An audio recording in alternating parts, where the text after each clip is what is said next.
Bismillah, Assalamualaikum warahmatullahi wabarakatuh. Perkenalkan, nama saya Uriza Hidayat dari kelas PBH 2 semester 1. Di sini saya akan sedikit menjelaskan beberapa materi yang telah kita pelajari kemarin. Yang pertama saya akan menjelaskan tentang materi kelompok 1, yaitu tentang kalimat dan kosakata populer. Kalimat dalam segi bahasa dapat diartikan sebagai sebuah kata. Sedangkan dalam kaidah bahasa Arab, kalimat adalah sebuah kata yang tersusun dari beberapa huruf hijaiyah. Kalimat sendiri dapat dibagi menjadi 3, yaitu ada ism, fi'al, dan huruf. Ism adalah suatu kata benda, orang, tempat, dan lain sebagainya.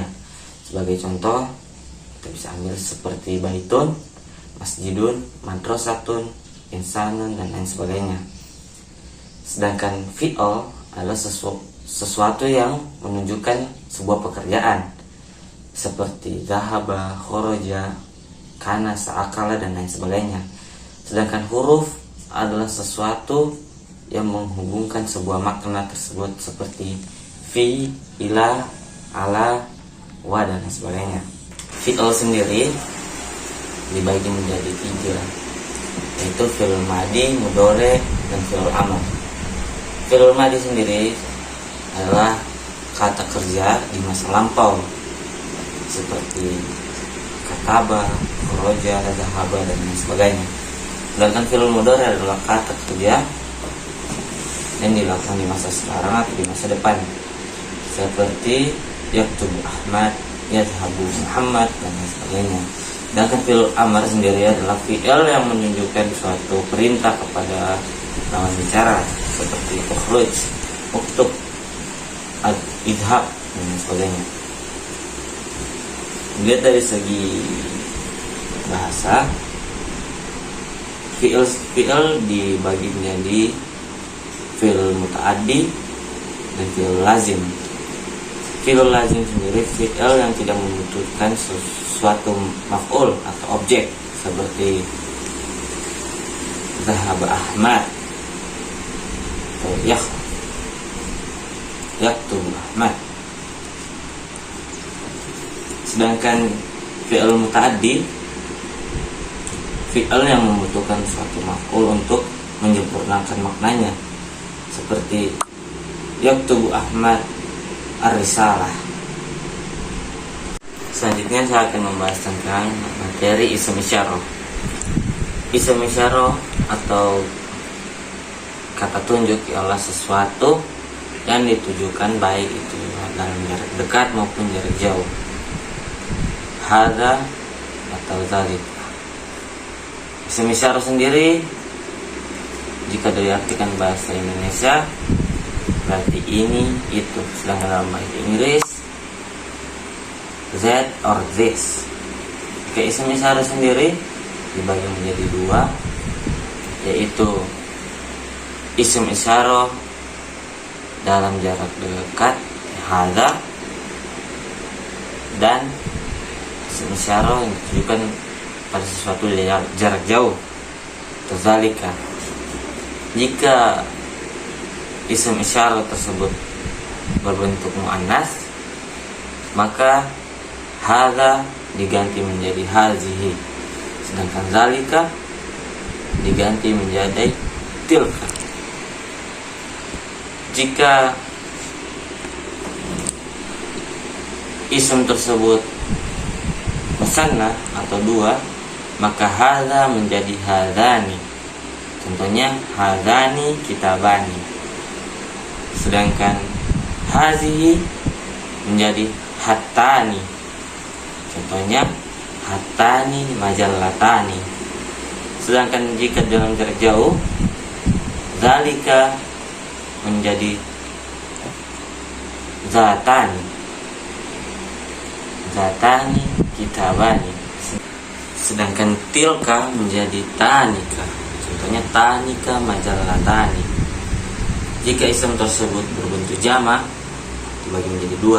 Jika itu termasuk yang tidak berakal, maka baik muzakkar maupun muannas harus menggunakan kata hazihi atau tilka.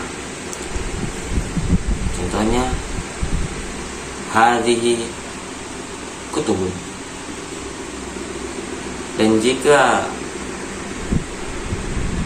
isim tersebut ditujukan pada sesuatu yang berakal, maka baik muzakkar maupun muannas menggunakan kata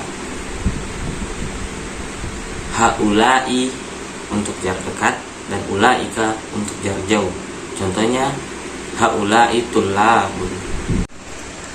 Selanjutnya saya akan membahas tentang isim muzakkar dan muannas.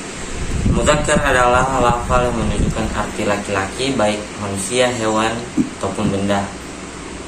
Muzakkar sendiri ada muzakkar hakiki dan ada muzakkar majazi. Muzakkar hakiki adalah lafal yang menunjukkan arti laki-laki baik manusia ataupun hewan.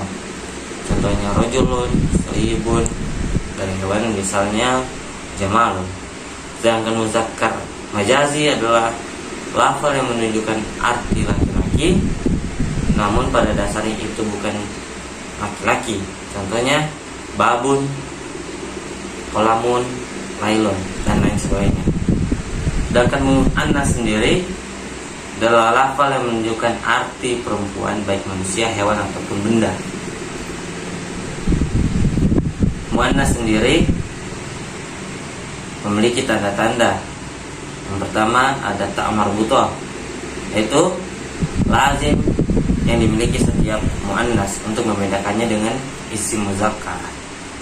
Ada alif tanis maskurah, yaitu lazim yang di akhirnya terdapat alif lazimah dan berharokat fathah sebelumnya. Contohnya zikroh. Alif lazim mamdudah, yaitu lazim yang akhirannya terdapat alif zaidah dan sebelumnya terdapat alif mad. Dan muannas sendiri ada beberapa macam. Ada muannas lafzi, ada muannas maknawi, dan muannas majazi. Muannas lafzi sendiri adalah bentuk muannas namun diartikan sebagai muzakkar. Contohnya hamzatun. Selanjutnya ada muzakkar maknawi, yaitu isim muzakkar namun bermakna muannas. Contohnya Zainab. Dan ada isim muannas majazi, yaitu bentuknya muannas dan artinya pun muannas. Contohnya Fatimah. Selanjutnya saya akan membahas tentang macam-macam isim sendiri. Dalam isim muzakkar dan muannas dibagi menjadi 3, yaitu isim mufrad, musanna, dan jamak. Mufrad sendiri adalah kata yang menunjukkan arti satu atau tunggal. Contohnya tilmizun, kitabun, dan lain sebagainya. Sedangkan musanna sendiri kata yang menunjukkan arti dua bilangan. Contohnya tilmizani, kitabani. Dan ada jamak. Jamak sendiri diperuntukkan untuk yang lebih dari 3. Dan jamak sendiri dibagi menjadi 3. Ada jamak muzakkar salim, ada jamak muannas salim, dan ada jamak taksir. Jamak muzakkar salim sendiri adalah jamak yang diperuntukkan untuk jenis kelamin laki-laki. Contohnya muslimuna, tilmizuna. Dan muannas salim sendiri lebih diperuntukkan untuk perempuan dan ada penambahan alif dan ta marbutah di belakangnya. Contohnya muslimat. Sedangkan jamak taksir sendiri adalah jamak yang mufradnya dirubah. Ada penambahan huruf, ada yang pengurangan huruf, penambahan harokat, dan sebagainya. Baiklah, saya akan melanjutkan materi tentang isim domir. Isim domir sendiri adalah lafaz yang menunjukkan arti seseorang dalam keadaan ghaib atau hadir. Isim domir sendiri menurut Zakaria dalam kitab Khilasatul Nurul Yakin mengatakan bahwa isim domir sendiri yaitu pengganti orang pertama, orang kedua maupun orang ketiga. Goib sendiri mengartikan bahwa orang tersebut sedang tidak berada di tempat, yaitu huwa dan hum. Sedangkan hadir memiliki arti hadir, bukan keadaannya yang hadir. Domir hadir sendiri dibagi menjadi dua, yaitu mutakalim dan mukhatab. Mutakalim sendiri yaitu si pembicara, yaitu ana dan nahnu. Sedangkan mukhatab adalah si lawan pembicara, yaitu anta dan antum. Fungsi isim domir sendiri yaitu mengganti atau mewakili penyebutan seseorang atau sekelompok orang. Dan isim domir sendiri bersifat mabni atau tetap.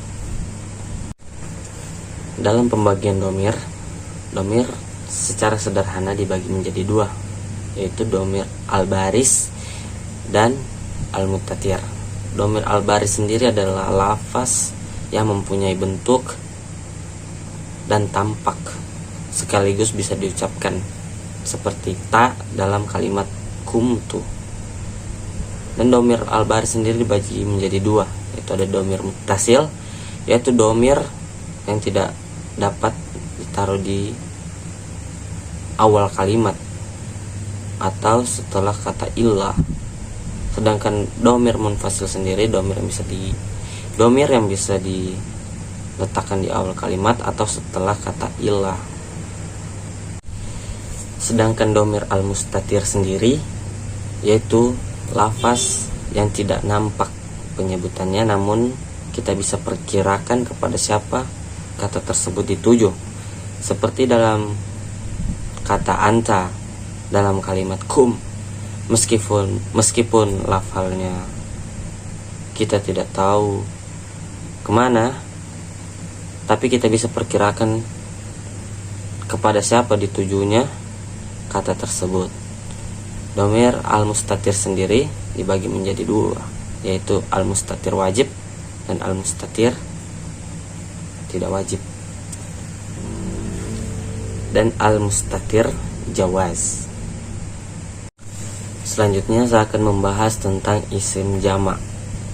Isim jamak menunjukkan kata benda yang lebih dari dua, 3, 4, 5 sampai seterusnya. Dan dalam bahasa Arab, isim jamak dibagi menjadi 3, yaitu jamak muzakkar salim, jamak muannas salim, dan jamak taksir. Jamak muzakkar salim yaitu jamak untuk laki-laki atau benda atau hewan yang memiliki penulisan laki-laki.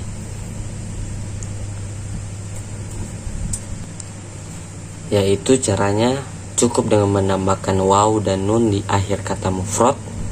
Akan tetapi jika kedudukannya itu maf'ul atau objek, maka di akhir kata ditambahkan ya dan nun.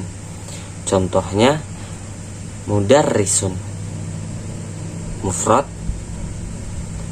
dan jika jamak tersebut menjadi maf'ul atau objek menjadi mudarrisina, dan jika jamak tersebut mufrad mudarrisuna.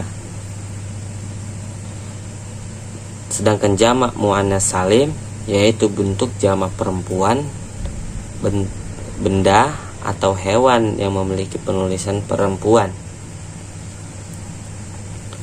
Caranya cukup menambahkan alif dan ta di akhir kata mufrad. Caranya tinggal menambahkan alif ta di akhir kata mufrad, dan jika kedudukannya sebagai maf'ul maka yang berubah hanya dhammah menjadi kasroh pada huruf ta. Contohnya mudarrisatun jika mufrad, dan jika dia sebagai subjek maka mudarrisatun, dan jika dia sebagai objek ansuru mudarrisatin. Selanjutnya ada jamak taksir.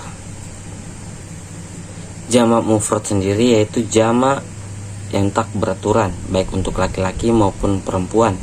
Maksudnya baik bentuk jamaknya bukan dirubah huruf waw plus nun atau ya plus nun, maupun huruf alif plus ta di akhir kata mufrad. Perubahan dari kata mufrad menjadi jamak taksir, salah satu solusinya adalah dengan melihat kamus. Baiklah, sekian dari saya. Jika ada salah-salah kata, baik yang disengaja maupun tidak disengaja, mohon dimaafkan, karena ya, manusia adalah tempatnya salah. Ya, saya juga di sini sebagai pelajar dan sedang belajar, jadi tidak semua yang saya katakan bisa ditafsirkan menjadi benar, bisa juga salah. Baiklah, sekian. Wallahu musta'an. Wassalamualaikum warahmatullahi wabarakatuh.